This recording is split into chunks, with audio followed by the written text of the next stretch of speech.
دیکھو، اگر آپ چاہتے ہو کہ میری زندگی عیش و عشرت کے ساتھ گزرے، خوش خرم گزرے اور عافیت کے ساتھ، خوشحالی کے ساتھ گزرے، تو آپ کو دو چیزیں اختیار کرنی پڑے گی، یعنی ان دو عمل کو آپ کو چھوڑنا پڑے گا۔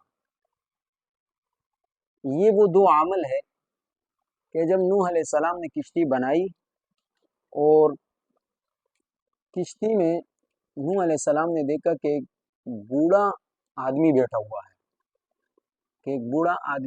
ہوا ہے، تو نوح علیہ السلام نے جب اس کو دیکھا کہ یہ بندہ تو نئے شکل کا ہے، نئے آدمی لگ رہا ہے، لہذا اس نے فرمایا کہ اے بوڑھے، آپ کون ہو؟ آپ اتر جائے یہاں سے۔ تو اس نے کہا کہ میں تو دلوں پر راج کرنے والا ہوں۔ تو نوح علیہ السلام سمجھ گئے کہ یہ تو ابلیس ہے، اور فرمایا کہ اتر جا۔ تو ابلیس نے کہا کہ مجھے نہ اتارے، میں آپ کو، میرے پاس 5 چیزیں ایسی ہیں کہ ان میں سے میں آپ کو 3 تو بتاؤں گا، اور وہ 3 آپ کو ایسا فائدہ دے گا، اس سے آپ بہت مستفید ہو جائیں گے۔ تو نوح علیہ السلام نے فرمایا چلو بتائیں۔ تو اتنے میں نوح علیہ السلام پر وحی آئی اور اللہ تعالیٰ نے فرمایا اے نوح، اس کو بتائیں کہ وہ 3 چھوڑ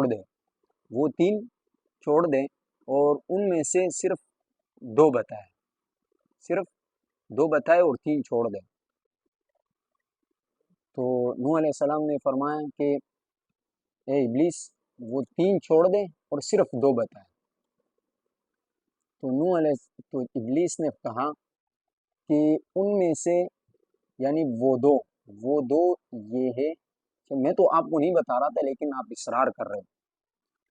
تو وہ 2 چیزیں جو ہے، ان میں سے ایک ہے حسد اور ایک ہے لالچ۔ جس کے اندر حسد ہو تو وہ نہ دین کا رہتا ہے نہ دنیا کا رہ جاتا ہے، اور دوسرا جس کے اندر لالچ ہو، حرص ہو، تو وہ بھی خوار اور ذلیل، نہ دین کا رہ جاتے نہ دنیا کا رہ جاتے۔ تو یہ 1-2 ایسی بیماریاں ہیں کہ جس سے انسان کی زندگی بھی تباہ ہو جاتی ہے، یعنی دنیاوی زندگی بھی خراب ہو جاتی ہے اور آخرت بھی تباہ و برباد ہو جاتا ہے۔